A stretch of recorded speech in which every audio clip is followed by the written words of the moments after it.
coachable kid. When I work with you and I explain things to you, you seem to grasp it pretty well. It doesn't mean, it doesn't look like I have to explain something to you 10 times over and over, okay? However, I have to warn you that you have a little bit of a tendency sometimes to appear like you're thinking about other things, especially when I'm talking to you, okay? When I'm talking to you, you have to pay attention to what I'm saying, okay? There are some kids, I know that's not you, there are some kids that when I say something, they just hear a sound. They just hear my voice. They do not analyze the words that I'm saying. You understand what I'm saying? You do? Yeah. So whenever I say, you have to recognize the words that I'm saying. And so instead of just listening to the sound, because that's where you improve the best, the quickest. You are very coachable, but you're also very young. I mean, you're only 8 years old. You understand? But that doesn't mean that you cannot force yourself to be a little bit more disciplined all the time. You understand what I'm saying? You understand? It's very, very important because you are very good. You time the ball extremely well. You can be a very good player. Realize that there's a lot of hard work, and there's an enormous amount of discipline and concentration that goes on. And so you have to sort of concentrate a little bit better through the whole process. You know, you're very, very good, okay? That's what I want to see. Okay. Thank you. Okay. Can we pick up balls and then play a little bit? Let's take a break.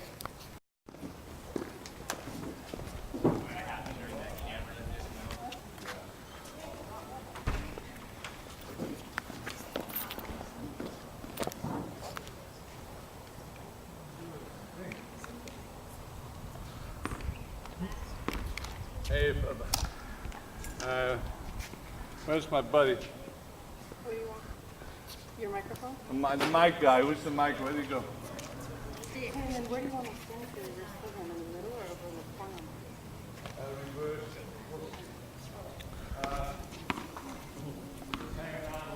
Did it fall again?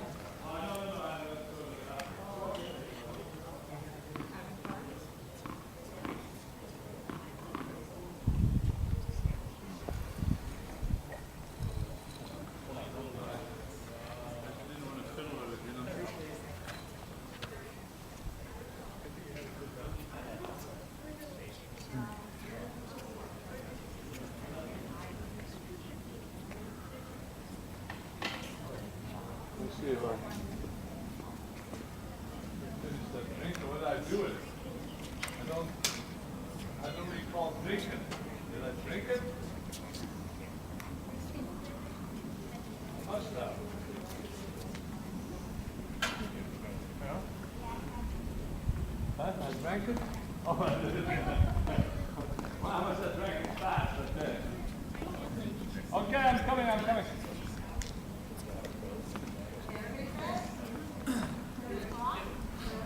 So this is how we're going to do it. Yeah. You tell me. What do we do? You ask me the question, I'll explain it. Okay, talking about it. Then what I will do is I will actually show in my writing what actually I'm expected to do. Whether if I want to pass the ball, how I can go through the ball more before it comes here. If I want a little more spin, how would I come up a little quicker? And if I want to hit a lob, how I can bring it up right away. But if I want a powerful reverse forehand, I can actually come through the ball a little bit. I can get as much power out of it as for a regular drive. So here's the thing. Let's start with so you're saying there are 3 kinds of reverse forehand. There are 3 ways to use a reverse forehand. Is that what you're saying? Well, I said they're all reversed, but some people might have more extensive over the head, like Nadal does both. Sometimes he comes extensively over the head, and sometimes he's short. I do not really necessarily teach to come all the way over the head. You know, I really teach more staying over here. But sometimes it gets developed into more of a swing, depending on how the position is, if they're moving, so it's not really 3 kinds. I just say sometimes the follow through is a little bit different. But I teach basically one kind of reverse forward. Okay.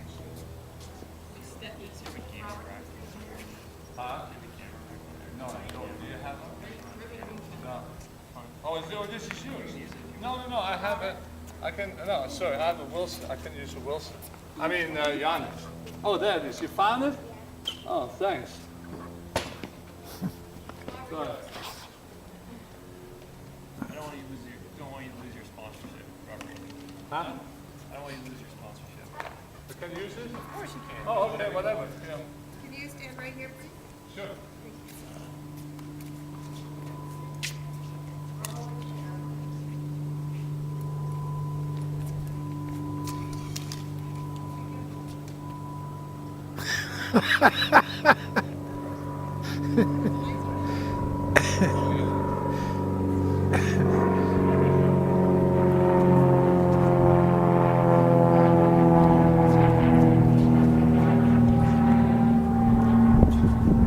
Not that many.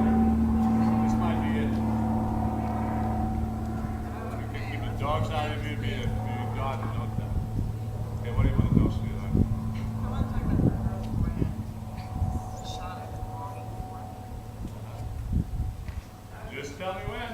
Your feet and action. Okay, we're gonna explain and demonstrate what I call reversed forehand. It is my name for it. Nobody else is calling it that exactly, but I call it the reverse forehand because the follow through is on the stage of your right hand, and the follow through stays on the right side of your body. It doesn't come across your body at all. Okay? And I think it's a shot that you have to teach youngsters. You have to show what a reverse forehand is because everybody hits the reverse forehand. Some do it to extreme, like something like Nadal on the fast court probably hits like 80% reverse forehands, and he does it so well that he can hit winners against Federer or just about anybody. There's an interesting thing about the reverse forehand is that it's not a normal topspin ball. It's actually a topspin ball that comes from the side a little bit.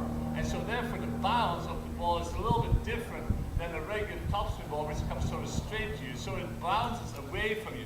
And I think that's why Federer has a tough time hitting a backhand like that. And I think, again, it's a shot that not just Nadal uses, Maria used it to probably 50%. I still think that she would not have won Wimbledon if it wouldn't have been for the rain, if it wouldn't have been for the reverse forehand. Because once the fastball comes, Maria could hit a great reverse forehand.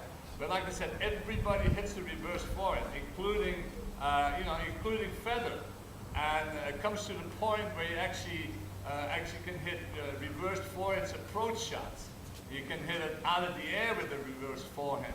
It used to be more out of a wide ball. Now everybody hits it out of the middle. They hit it from everywhere. And actually, the shot was probably used many years ago, but not to the extreme like they do now, because now the balls are so fast. But it had to be about, maybe, let's give it a guess, about 20 years ago, and Sanders had a lesson. And I hit a ball, and the ball skidded on the line. And he actually made sort of a semi-reverse forehand. And I had a tape, I still have the tape. And here, you can hear me yelling at the poor guy, like, what are you doing? You're just crazy. I mean, move your feet, get in position. The guy was, Robert, the ball is skidding on the line. I don't care, the ball is skidding on the line. You move your feet, you hit a regular forehand. But the guy was smart. I mean, he understood what I did. I was stupid, I think. Because then I have it 6 months later, I have a different tape. I'm running him wide, and every forehand he hits is a reverse forehand. And I'm not saying anything about it because now I understood what it was all about, So I started looking into it more and actually trying to do it myself, working on it. And now I teach it to everybody. And I think everybody should teach that shot to the kids because everybody's using it. And it's actually a very natural kind of shot to hit. It's not a difficult shot. And I'm telling you, you can watch television, and every time you see somebody hit a great lob, it's reversed. I can guarantee you it's reversed, on the forehand side. They just reverse it quickly, and they hit the greatest lobs. Maria hit it in Wimbledon, winning lobs against Serena. I mean, it's the best way. So it's a shot I think everybody should understand, and you should teach your kids and teach whoever you work with what it is all about, the reverse forehand.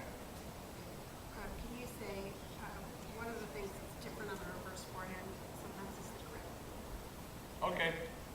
So the reverse forehand, it's not necessarily that you have to have a certain grip. I mean, you know, most everybody is more towards a Western grip. However, if you're with an extreme grip, so an extreme Western grip, I sort of somehow call it a crazy grip. I mean, it's a lot easier to hit a reverse forehand and make a very good shot versus trying to drive to the ball. It's very difficult with an extreme grip to actually drive to the ball, but you could reverse it. And I think that's where Nadal uses it probably more.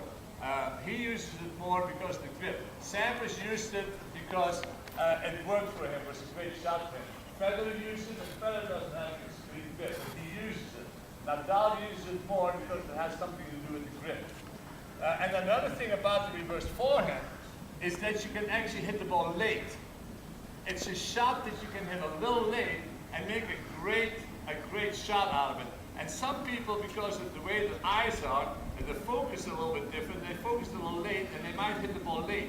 If they have a reverse forehand, they can hit a great shot, while if they would just drive the ball normally, they would hit the ball late. And so for people that hit the ball a little bit late, like Maria did, see Maria Sharapova actually hit the forehand always a little late. But when I started having a reverse forehand, her forehand started working well for her.